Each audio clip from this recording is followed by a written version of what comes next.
Welcome back to the Relentless Minds podcast. I am your host, Lori Jimenez. I created this platform with a sole mission, and that is to inspire people of all backgrounds to create the change they wish to see in their lives and in the world by sharing the examples of those who are. As a listener, you will hear the stories of ordinary men and women with extraordinary stories of overcoming adversities in order to experience the life they dream of. All of these individuals share a common interest. They desire a change for the better, and they are in a relentless pursuit to create that for themselves. If you're looking for inspiration to overcome challenges in your own life to create a life that you desire to have, then you have come to the right place. You see, the truth is, people everywhere are fighting for what they believe in, and together, with relentless action and mental strength, I have no doubt that we can fulfill that dream. Welcome back to the Relentless Minds podcast. This is your host, Lori Jimenez. For today's episode, I'm going to be highlighting refugee entrepreneurs in America because their strength, resilience, and ability to adapt and prosper has completely fascinated me. I'll be sharing the personal stories of 3 refugees who decided years ago that they were not going to accept a life that they were unhappy with and took the actions necessary to begin creating the life they wanted. What many people don't understand about refugees is that they do not relocate due to personal preference. In most all cases, they are forced out of their countries due to unsafe and life-threatening circumstances. In fact, refugees love their home country and wish they didn't have to leave because they leave behind memories, family, and culture. They have to travel into unknown territories, not knowing the language nor how to navigate in a new environment. It is without a doubt a hard transition to make, but they are surprisingly able to pull through and assimilate very well.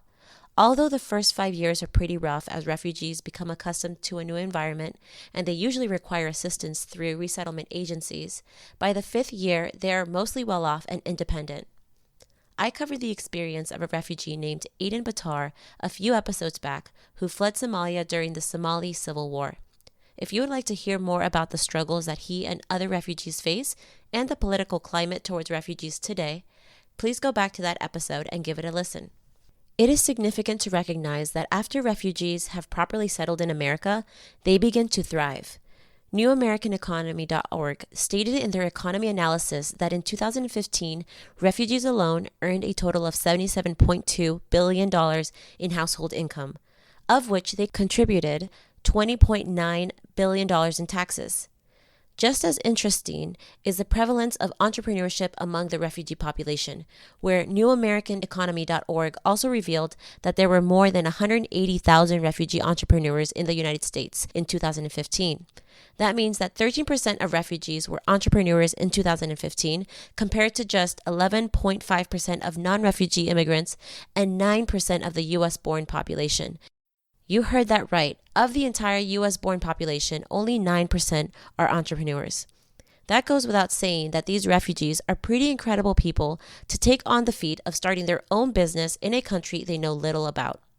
This is why I was so curious to learn more about these people and the reasons why they have so much fight in them to live a better life. For today's episode, I interviewed 3 female refugee entrepreneurs who are managing profitable small businesses in Buffalo, New York, and have been running their businesses for more than 5 years. We all know that starting a business is a lot of work. The amount of challenges one must endure is enough to intimidate even a natural-born citizen. We are all aware of the common challenges of starting a business, which includes having or finding capital to fund the business venture, properly managing our time, effectively planning and executing our goals, and having a sound vision for how to scale. Refugees, in addition, must also face even stronger challenges when they pursue a business venture in America, which can be a lack of formal education and a strong network, language barriers, and a lack of knowledge of the local market and regulations. The fact that the individuals that I met were able to start a small business and scale it to the point of being profitable is little short of a miracle. I was interested in traveling to Buffalo to feature this story because I found it extremely inspiring that many of these entrepreneurs had left war-torn countries, navigated their way to America, and still had the courage within them to try to tackle the feat of starting a business in a foreign country where they did not know the language nor have the resources. I also wanted to learn more about the programs Buffalo had integrated to help support these entrepreneurs in their effort to start their businesses. It was fascinating to me that there were programs in place to help these groups, and came to learn later that there were millions in funding by the state of New York set aside for these community programs. Talk about a great example. In order to get this story and make these interviews happen, I had to make some connections first. A key organization that I had the pleasure of working with to make this story possible was WEDI, or the Westminster Economic Development Initiative. WEDI is a nonprofit organization based out of Buffalo, New York, that has the mission of reducing barriers to success and opportunity through economic development, community building, and education. Established in 2006, the staff and volunteers of WEDI have been working to empower economically disadvantaged people in Buffalo, New York. They believe that empowered people can transform their community. What I love so much about the mission of WEDI is that they focus on the potential of the disadvantaged groups in their community. Instead of dismissing them as incapable or a burden, they aspire to provide the tools and resources needed for these groups to flourish. I sat down with the director of the West Side Bazaar to learn more about the implementation of the programs at WEDI and specifically how the West Side Bazaar helps their community grow. My name is Bob Doyle. I'm the Community Development Director for WEDI, which is the Westminster Economic Development Initiative. And our overall mission, so it's really just to kind of better the quality of life of West Side residents. But we really have a focus on economic development in the neighborhood, specifically in areas that have undergone a lot of blight and disinvestment, and trying to kind of work with people in those communities to really bring entrepreneurship back online and really bring some commercial districts kind of back to life. So we actually have 3 different departments. We have our community development department, which I run, which is mainly the West Side Bazaar, which is our small business incubator. We have 15 businesses here right now, 9 restaurants and 6 retail shops. We have worked with over 40 businesses in this space over the last 8 years. 12 businesses have graduated and moved out of the bazaar to open their own brick and mortar enterprise. And most of them are still open. We also have an economic development program, which mostly focuses on micro-lending. We do loans from a $500 credit building loan all the way up to a $20,000 loan for small businesses. We work mostly with people who don't have access to bank financing, either because they don't have good credit history or they don't have any credit history. So we try to kind of fill that gap and step in and help finance businesses that can't really secure financing elsewhere. And then we also have an education program that works with English language learners from elementary school all the way up to high school. The last one they run in education is our Girls Club. That's a Saturday program, and that's mostly for girls who come from communities where talking about changes in their body at certain points in their life are really taboo. So it's just kind of a safe space for them to talk about like what's going on with my body, what's going on with XYZ or boys or whatever they want to talk about. It's all student driven. They get free bras, and then they also get emergency kits, which have like feminine products that they might not have access to or otherwise really know about without the program. All of these services that the WEDI organization offers the community are absolutely incredible. I asked Bob Doyle to tell me more about the services they offer budding business owners at the West Side Bazaar. So really the main goal of West Side Bazaar is just to provide a space that's safe and affordable for someone who wants to test entrepreneurship or try their own business. A lot of the entrepreneurs we work with here, and a lot of refugees in general, were used to a certain standard of living back home. A lot of them were professionals back in their home countries, but unfortunately the degrees don't translate and they don't really have the opportunity to pursue that profession when they are resettled in America. So someone like Nadine, for example, who worked in a bank in Iraq, or Mathane, who runs Moon Lady Arts and Crafts in the back here, was an English teacher in Burma.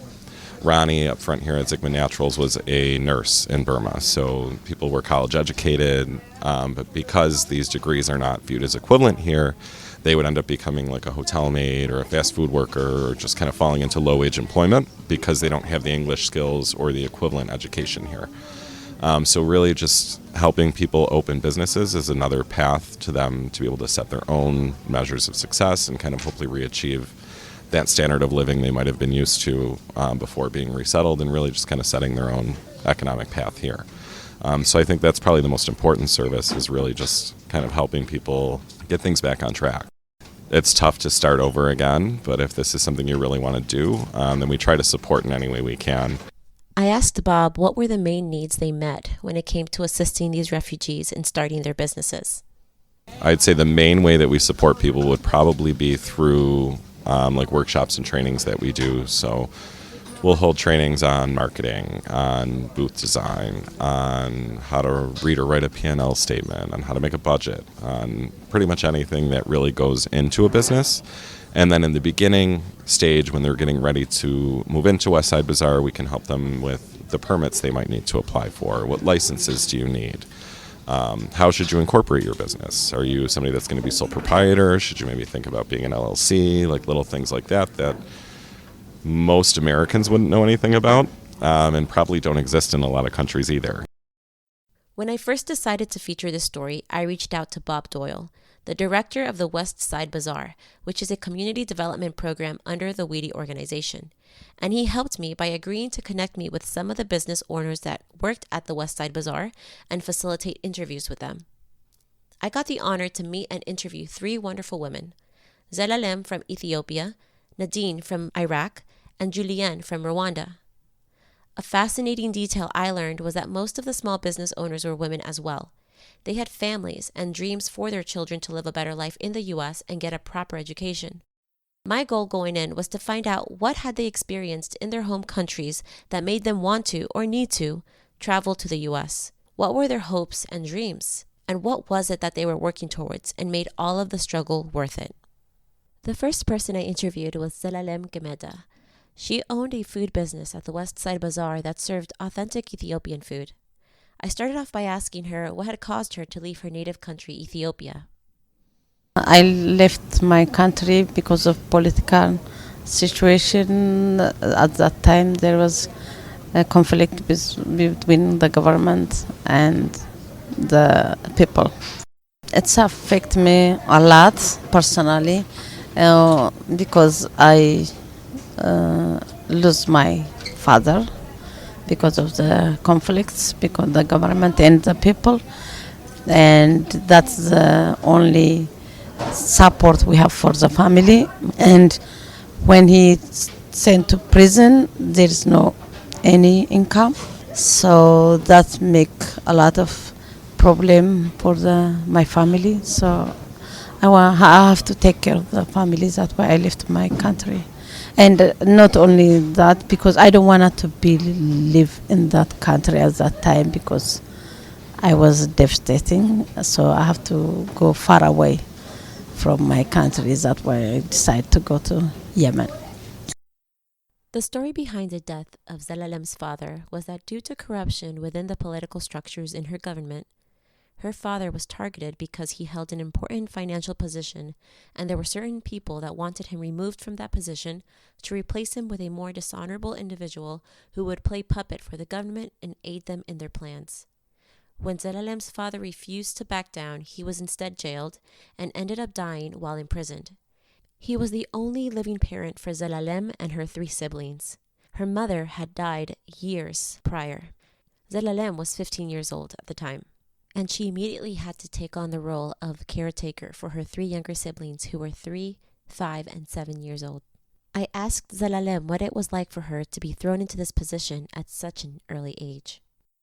It was a lot of challenge, but I love it, that challenge, because it makes me to be in this position. Because if I didn't see that challenge, I wouldn't be in this position now. So, but it's a lot, because being a refugee in Yemen wasn't easy, and I was going to school to learn language, because to survive the life, it's new language. And I learn computer, and I look for a job.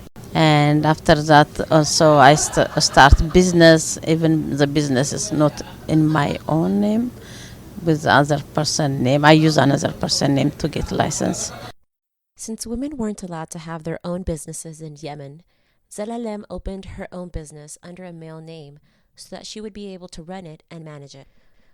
When she first arrived in Yemen, Zelalem and her siblings used the money their father had left to them as support for a few years until Zelalem graduated high school and got a job to support her younger siblings and her older sister, who was in college. Zelalem lived in Yemen for 12 years and then came to Buffalo with her husband and kids. I asked her what inspired her to move to America. My kids' education, that was make me worry when I was in Yemen. So In Yemen, there's no chance to go to college for kids when they finish high school for foreigners. Also, my son, he was in middle school at that time. So I was worrying when he finished high school, how is going to be, he's doing, that was, I'm worrying. So I was always wish to get better school for him, so to go another, even in my own country, to go back in my own country to attend in college. But my husband was a former naval, so he get resettlement to come to America, and my dreams come true because that was my dream. Education is my dream. I was curious, so I had to ask why education was so important for Zelalem and why she cared so much to provide that opportunity to her children. I love education, and also my father, he was educated person. He get his first degree from Italy and second degree from here. So that was, I grown up from that kind of family, makes me to be love educated. So I couldn't get for myself that opportunities, but I wanted to get that opportunity to my son and my kids. When I came to America, I am so happy for getting that opportunity for my kids at least. I asked Zelalem how she felt living in America and being able to fulfill the dreams she had. And I asked her to tell me about the food business that she has at the West Side Bazaar called the Bisiyania Ethiopian food. My life is good in America because it's a free country, with my past experience in Yemen. When I compare that, I just feel freedom in here. So I love it to be in here. I'm blessed, and I had my business, which I'm like to do it because I like doing this food business. I have Ethiopian ethnic food business, and when the first time I opened it, in Buffalo, they don't have that much experience about Ethiopian ethnic food. They are familiar with Chinese or Thai kind of stuff, but they don't experience Ethiopian food. I have a struggle for the first time to get customers because they never try. Also, I'm advocating everywhere about business, marketing everywhere. So now people, they love it. So I have more customers right now. So I'm glad. Zelalem had been running her business for 6 years now, and while I was doing her interview, during lunchtime, I saw groups of people lining up to get their fill of her authentic Ethiopian food. I asked Zelalem what her plans were for her future in business and family. I wanted to develop more knowledge of how to run a business and to open Ethiopian represent cultural restaurant for the Buffalo. That's my dream. I have no doubt that Zelalem will put in the work necessary to realize her dreams. To wrap up her interview, I asked her if there was anything else she would like to say, and she opted for offering some pretty sound business advice. People, I know they like to start business, and they scare, especially food business. But I'm encourage them to try it, but to have experience before they opening their own business, to be hired somewhere to get more experience. Because business, it takes time to develop customers to get profit, and people, they don't understand that when they open they expect profit within 6 months, but there is no profit, especially maybe sometimes in a year. So they have to understand that, but there is no scare. It takes patience and time to be success. That's why I wanted to encourage people to start business. An interesting statement from Zelalem during her interview was that she expressed a sense of gratitude for the hardships she faced in life because, like she said, they made it possible for her to be where she is today. I was inspired by her dedication to face her challenges head on and to take responsibility for her life with every hurdle she faced. The next person I interviewed was Nadine Yusuf, who ran Macrame by Nadine at the West Side Bazaar. She was a refugee of Iraq who had to flee from 3 countries due to war and conflict. Despite her troubling history, she was so full of happiness and kindness.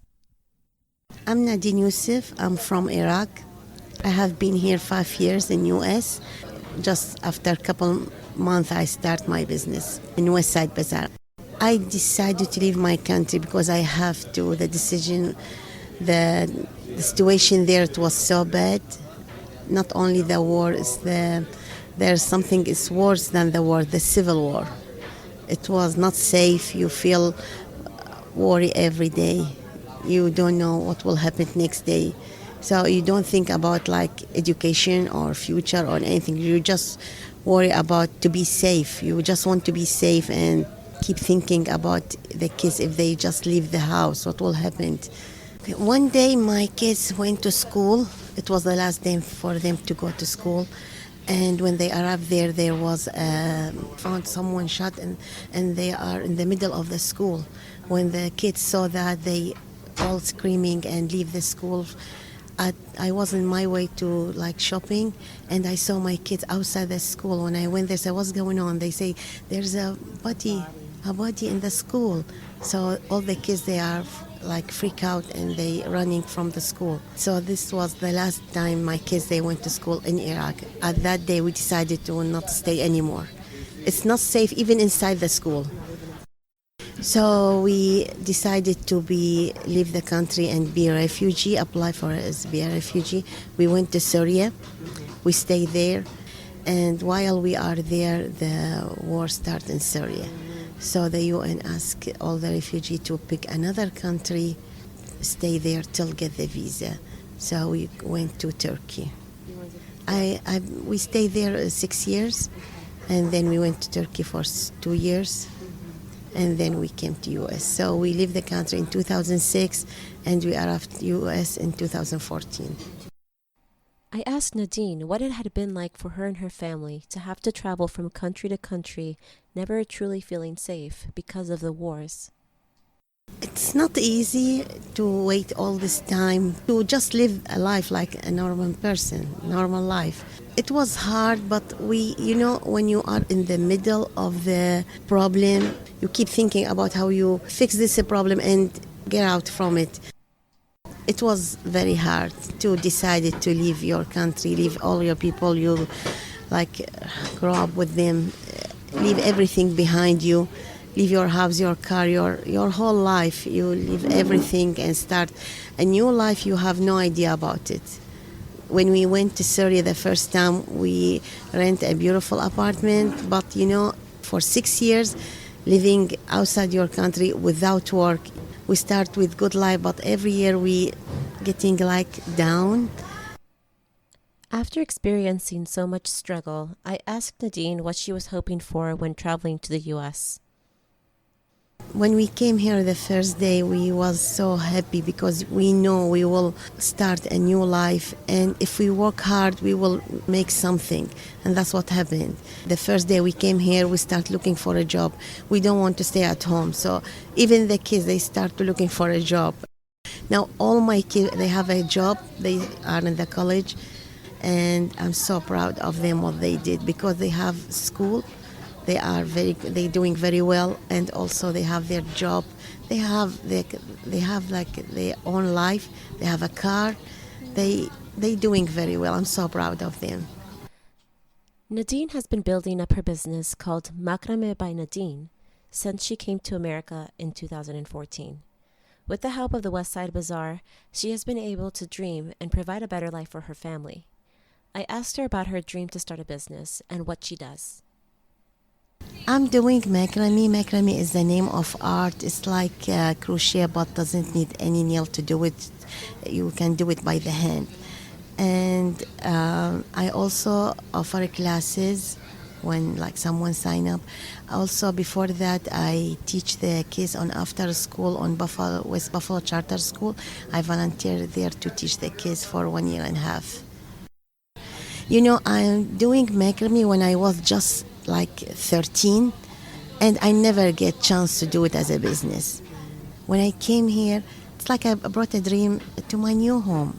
I can do it in Iraq, but I'm not sure I will be success. It's not that much support women business. I asked Nadine how she personally felt the West Side Bazaar had helped her in establishing her business. Oh yeah, they helped me a lot. They helped me to set up my business, make me feel safe and comfortable, make me feel also when I'm like I have to do something, I don't need to be worried because I know who the person I will go to ask him, how can you help me with to do that? However I get idea to make something, I know there will be someone to help me. That make me feel like really comfortable and happy and not worry. When I started the business, I didn't want to get a loan because I don't have money. And to start a business, you have to get a capital for your business. They offered me the WEDI to get a loan, but I don't want to get a loan. So I start job and business at the same time.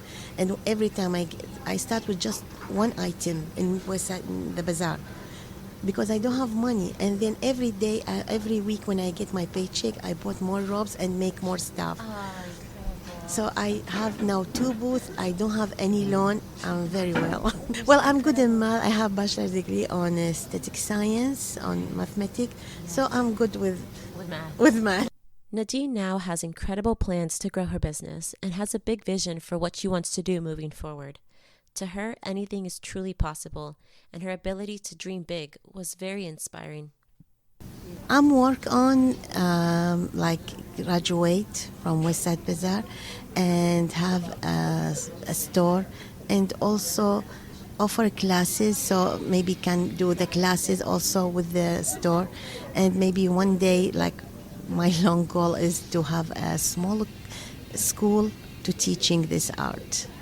And also I will let you know I get my citizenship last month. It was the big moment for me. Now I can travel, I can go to different countries to bring more stuff because I'm also I own another booth that's selling my tradition stuff from Arab country. So now I can get just to more traveling and get more stuff. Nadine had the perspective in life of staying positive. She preferred to look for solutions than to dwell on the pain of her circumstances. This mindset, along with an innate resourcefulness, allowed Nadine to make the prudent decision of funding her business through her own income. She decided that although it would require a bigger sacrifice in the beginning, at the end it would all be worthwhile. These are also very important qualities to be able to move past challenges with your head up, as Nadine so effectively showed through her example. The next and final person I interviewed was Julienne Niranjishi from Rwanda, who owns Julienne's boutique at the West Side Bazaar. She sells handmade crafts, paintings, clothes, and other items from her native country and others. Julienne had to leave Rwanda after the genocide in 1994, since it left the region where she was living in bad condition and life was unsustainable for her and her family. Julienne, like many survivors of the Rwandan genocide, preferred not to speak about the experience she endured, and instead we talked about her transition to America, her business, family, and dreams. Julienne did not speak enough English to carry a conversation, so I asked her to answer my questions in her native language, Kinyarwanda, and asked a friend of mine, also from Rwanda, to help me translate it to English afterwards. It was a roundabout way to do an interview, but it worked. I learned to paint from my brother, who went to a school of art in Rwanda. My brother made some paintings of buffaloes, elephants, and other forms of paintings that were very interesting and attracted people. I wanted to follow in his footsteps, and I learned how to paint as well. Having this artistic skill helped me when I got to America, and it helped me even when I had the difficulties to learn the language. But I knew how to work with people and how to live with people. Even when I was in Rwanda, I was social, and this same characteristic helped me when I got here to work well with others. After the genocide that happened in Rwanda, life was really hard. When I moved here to America, there was a big difference. I had to recover from what I went through, and I had to pray a lot, and even though at the time I wasn't working, I was praying. Prayer played a big part in my big life change here in America. This helped me as well to have peace of mind and peace in my heart. Here the life is very good, because Americans care to help older people and we get health insurance and medications. So life here in that sense is quite different from Rwanda. I am already old now to dream much of my own future. But even if I was not old, the only dream I would have would be that God would keep helping me in the way He has, so that I can keep helping people and work as I do. Another big part of my dreams are for my kids to finish school and have a better life in the future. When I came here, I brought my children, and 2 children are now in college and the others are in high school. I have one who is doing electrical engineering and another one who is doing mechanical engineering.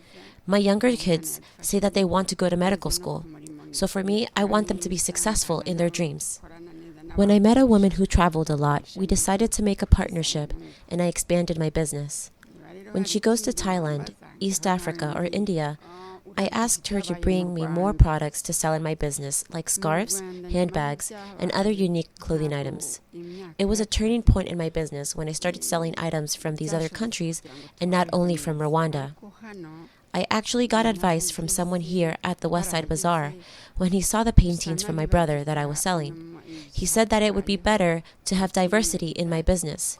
So that gave me an idea to bring from Rwanda more cards, handcrafts, and other artistic products from banana leaves for people to buy as gifts.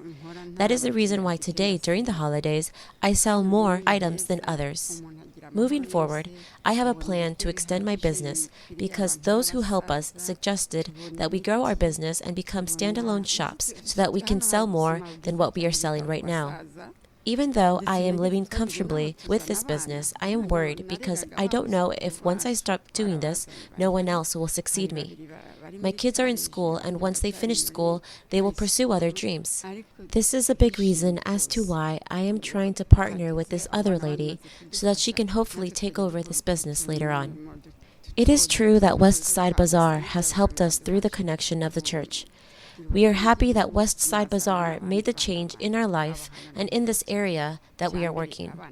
It used to be an area with many bar businesses and many people drinking. They helped us to bring change in our lives as well as making a change in this community because people see things that they couldn't see before, and it's improving the area. Even the people in the area are changing. Now you see that they have the new clothing from different cultures. The West Side Bazaar has helped us make this change. Frankly speaking, I can tell you that West Side Bazaar did a lot to help us grow our business and make it a success. I can't find the words to tell you how thankful I am to them and to God to have helped me to grow my business. Julian, at 70 years old, is still working and thriving with her small business. I am in awe with her ability to do so without knowing how to read or speak English. However, this to her plays no factor as to why she cannot live her dreams. Despite having faced one of the most horrific events in the history of the world, she still keeps her faith in God and gratitude in life present in her mind every day. Julian works hard because she wants a better future for her family, but at the same time, she lives in peace and gratitude, knowing that she is on the path that's meant for her, and she trusts that she will be fine, no matter the turn of events she may face.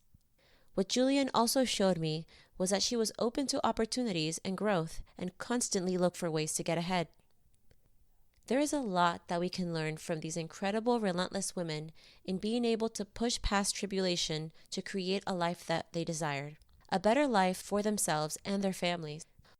Zelalem, Nadine, and Julian all had the correct mindset and perspectives needed to pick themselves up time and time again and keep moving forward. It was no easy task, but they were committed to not giving up.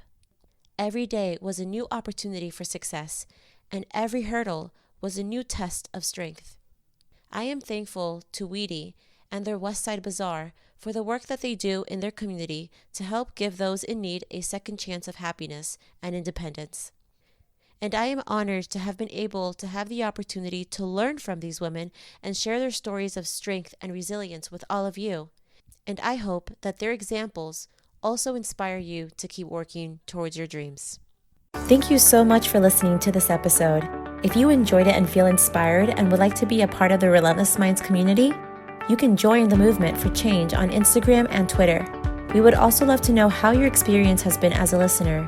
If you haven't yet, please go to Apple Podcasts and subscribe, rate, and review this podcast. Join us next week for another powerful story. Thank you so much for listening. Until next time.